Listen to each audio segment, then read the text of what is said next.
बिहार विधानसभा में होने वाला फ्लोर टेस्ट सिर्फ मुख्यमंत्री सम्राट चौधरी की सरकार के भरोसे का इम्तिहान नहीं है, बल्कि ये दिन नेता प्रतिपक्ष तेजस्वी यादव के लिए भी कहीं ज्यादा अहम माना जा रहा है।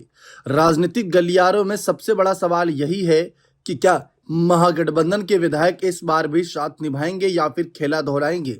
तेजस्वी यादव के लिए डर बेवजह नहीं है। 12 फरवरी 2024 के पिछले फ्लोर टेस्ट के दौरान तेजस्वी ने सदन के बाहर खेला होने का आरोप लगाया था, लेकिन हकीकत ये रही कि आरजेडी के कई विधायक चेतन आनंद, नीलम देवी और प्रहलाद यादव पाला बदलकर एनडीए खेमे में चले गए।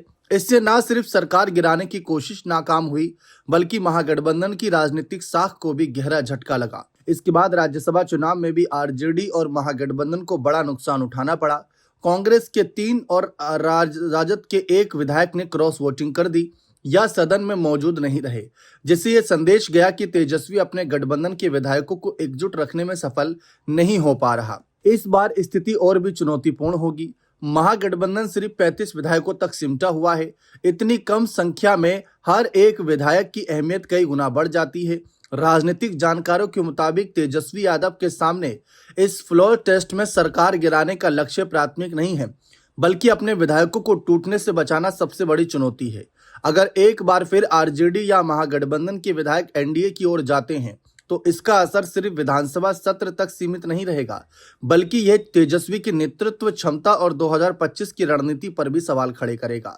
एनडीए के पास पहले से ही भारी बहुमत है, इसलिए सम्राट चौधरी की सरकार का भरोसा जीतना लगभग तय माना जा रहा है। ऐसे में सदन के भीतर असली मुकाबला संख्या का नहीं, बल्कि राजनीतिक संदेश का है। अगर महागठबंधन के सभी विधायक एकजुट दिखते हैं, तो तेजस्वी को यह कहने का मौका मिलेगा कि उन्होंने पार्टी में अनुशासन कायम कर लिया है।